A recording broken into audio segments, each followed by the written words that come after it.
Hi, I'm Stella Hanley. I am the Executive Director of the Animal Welfare League of Alexandria.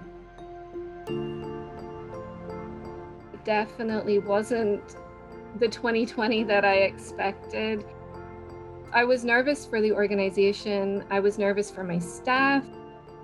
Our shelter, our building was a very welcoming place that people could just stop by and visit the animals, even if they didn't want to adopt or they weren't ready to adopt.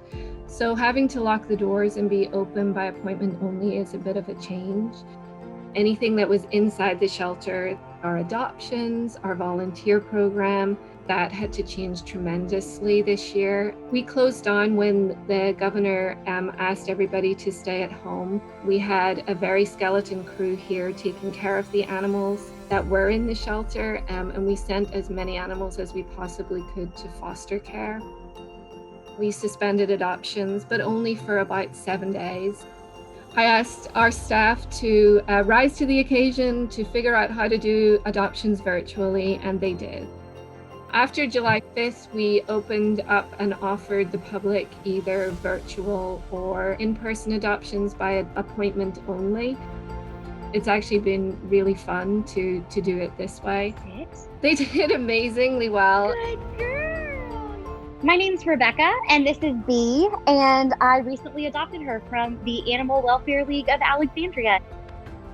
When the pandemic really hit hard, it was difficult for a lot of people who were missing others. Another person who adopted that I know commented on how they just wanted another heartbeat in their home. And I think that that's a perfect description of what is drawing a lot of people to adopt right now. I have been really impressed with the Animal Welfare League of Alexandria.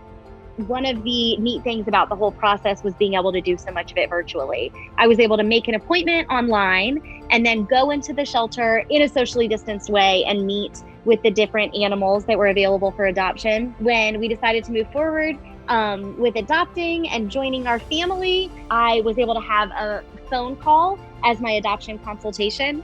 And when it was the day to go pick up Bee, there was a socially distanced handoff that was very safe. One thing that I really appreciated throughout my adoption process was just how personable everyone was. And they really do go above and beyond. They don't just know a lot about the animals, but they genuinely care. And that really shows.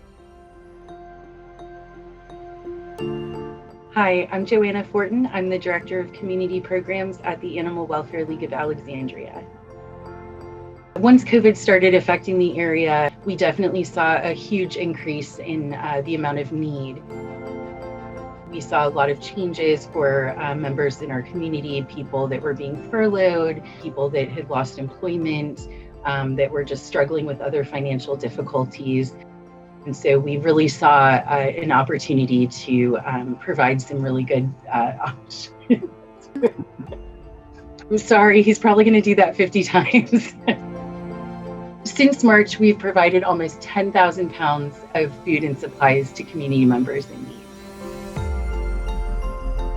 We decided to hold vaccine clinics here at our shelter location. They're drive-up clinics, so people register ahead of time. When they show up, they pull into a numbered parking spot. Our volunteers actually bring the animals one by one into our shelter. Our veterinarian does a brief exam, provides the vaccines that they've requested, and send them back out on their way to their car. So it's great because we're able to keep people physically distanced, avoid large crowds, but we're still able to provide this great service to our community. It's been really inspirational to see just how much this has brought our community together, and I think just help remind us what's important. I want to just give my heartfelt thanks and my huge amount of gratitude to the staff who have worked so diligently to keep this organization up and running, to take the best care that they possibly could of the animals in very, very trying circumstances. I want to thank everybody who has donated, everybody who has adopted, everybody who has given food and supplies to our pet pantry. We would not be the organization that we are today without your support. And of course, to our amazing volunteers, we've missed having you here as much as you usually are. Just as our community was here for us, We are here for you. We are here for all living things, and that includes the animals and the people of the city of Alexandria. And we are so grateful that we are part of this community. 2021 is our 75th anniversary, which means we have been an Alexandria community resource for 75 years. With your continued support, we can't wait to see what's next.